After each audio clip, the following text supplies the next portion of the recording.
Oi, gente, tudo bem? Para quem fala é Nicole. Hoje eu vou falar para vocês sobre escravidão no Brasil, então vamos lá. Só que antes, não esqueça de se inscrever, compartilhar e clicar em gostei. Só que se quer ver, vem comigo, vem, então vamos começar. Escravidão no Brasil. A escravidão no Brasil foi implantada no início do século XVI. Em 1535, chegou a Salvador o primeiro navio com negros escravizados.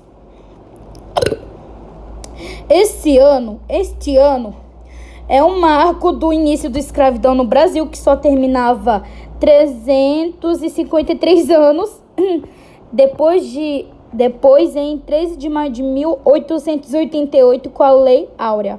As primeiras pessoas a serem escravizadas na colônia foram os indígenas. Posteriormente, negros africanos seriam capturados em possessões portuguesas como Angola e Moçambique e religiões como o Reino do Daomé e trazidos à força do Brasil para serem escravizados. A origem da escravidão no Brasil. Os historiadores apontam várias causas para se empregar a mão de obra escrava nas colônias. Portugal tinha uma população pequena de cerca de 2 milhões de pessoas e não tinha condições de dispensar parte dos seus habitantes para sua colônia americana. Para suprir os braços que faltavam, os colonizadores usavam a escravidão que já era praticada na África e no mundo árabe. O transporte de pessoas escravizadas fomentou a produção de mais embarcações, alimentos, vestuário, armas e outros produtos que estavam ligados ao comércio de gente. Por isso, o tráfico negreiro representou um ótimo negócio para a Europa e movimentava grandes capitais nos 3 continentes. Desta maneira, portugueses, espanhóis, franceses, holandeses e ingleses tornaram a escravidão de um negócio lucrativo. Superlotaram os porões de seus navios com negros africanos, navios negreiros, para serem vendidos nos portos brasileiros e em toda a América. Já as pessoas escravizadas não ganhavam nada, ao contrário, só perdiam, pois passavam a ser propriedade de outra pessoa. Esse contingente produziu toda a riqueza no Brasil, desde o plantio da cana-de-açúcar, colheita, transformação do caldo de cana, construção de casas, engenhos, igrejas. Tudo isso era feito por cativos. Escravidão indígena no Brasil colonial. No início do processo de colonização do Brasil, empregou-se a mão de obra indígena. Os índios eram capturados por meio de expedições como as bandeiras ou obtidos como espólio das guerras intertribais. Os portugueses estabeleciam alianças com as tribos em troca, conseguiram mão de obra escrava indígena. Por muito tempo, nas escolas brasileiras se ensinou que o índio não servia como escravo por ser preguiçoso e por isso os portugueses teriam preferido escravizar o africano. Na verdade, a escravidão de indígenas somente seria abolida no século XVI e, portanto, o argumento não tem sentido. O que aconteceu era que escravizar africanos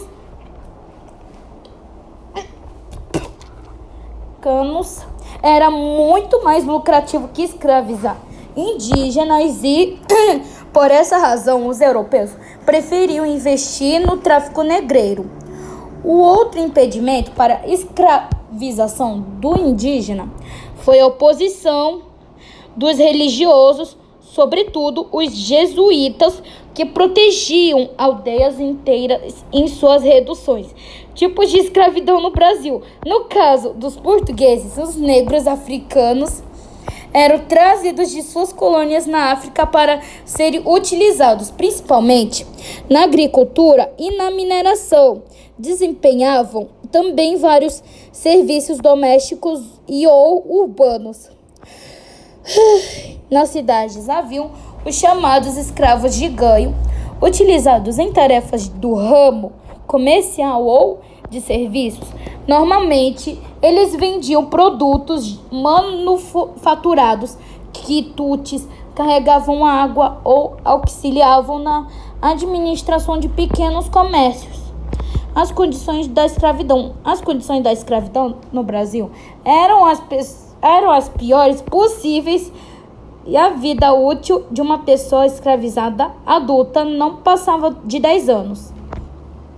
Após a sua captura na África, os seres humanos escravizados enfrentavam a perigosa travessia da África para o Brasil nos porões dos navios negreiros, onde muitos morriam antes de chegar ao destino. Após vendidos, passavam a trabalhar de sol a sol, recebendo uma alimentação de péssima qualidade, vestindo trapos e habitando as senzalas. Normalmente, tratava-se de locais escuros, úmidos, com pouca higiene, adaptado apenas para evitar fugas. Era não permitido e poderia ser punível com castigos dolorosos. Eram proibidos de professar sua fé ou de realizar suas festas e rituais, tendo que fazer isso às escondidas. Afinal, a maioria das pessoas escravizadas vinham da África já batizadas, era suposto que abraçassem a religião católica. Daí surge um sincretismo que verificamos no candomblé praticado no Brasil.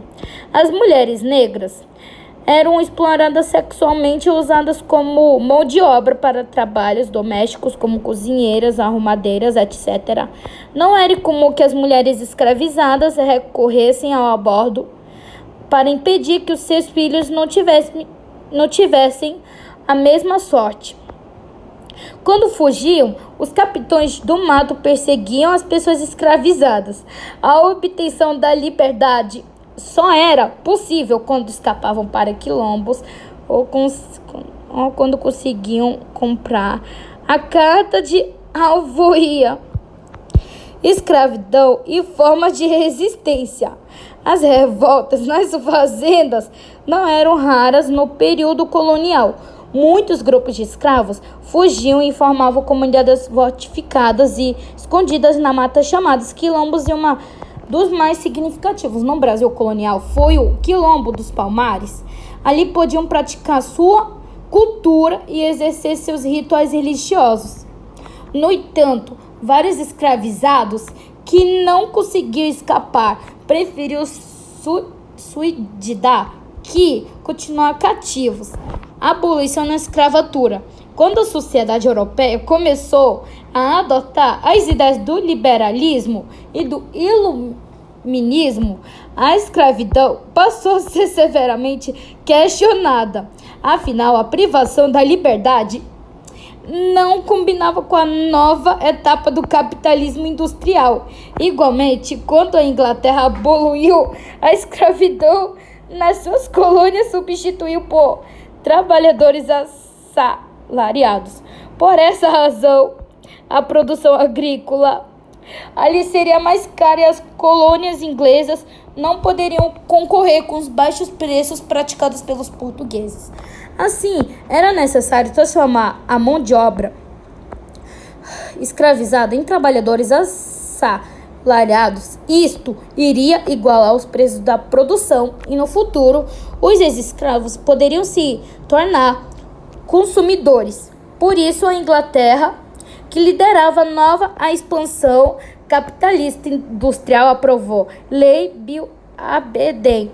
Esta transformou a Marinha Real Britânica numa arma contra o tráfico de escravos em qualquer parte do mundo, pois permitiu que seus navios abordassem navios negreiros de qualquer nacionalidade. Importar pessoas para serem escravizadas acabou se tornando cada vez mais caro. No Brasil, o tráfico foi oficialmente abolido em 1850 com a Lei Eusébio de Queiroz. Mais adiante, em 1871, a Lei do Ventre Livre garantiu a liberdade aos filhos de escravos e em 1879 teve início a campanha abolicionista liderada por intelectuais e políticos. Posteriormente, a Lei dos Sexagenários, 1885, garantia a liberdade aos escravos maiores de 60 anos. Lei Áurea.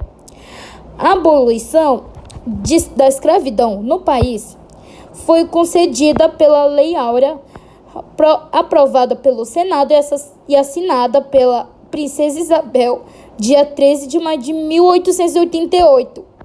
A Lei Áurea encerrava décadas de discussão em torno de várias questões, porém, as mais importantes eram se os escravos fossem libertados ou o governo pagaria indenização aos proprietários. Por fim, venceu a tese de que os donos dos escravos não recebiam nenhuma compensação financeira. Isso retira o apoio dos latifundiários e escravistas da monarquia. Quando surge o golpe republicano, os grandes proprietários de terra sustentam o novo regime. Libertos sem qualquer plano, os ex-cativos se viraram entregues à própria sorte, passavam a formar um enorme contingente de pessoas sem qualificação. Se inscrever, compartilhar e clicar em gostei. Tchau, até um próximo vídeo. Mua!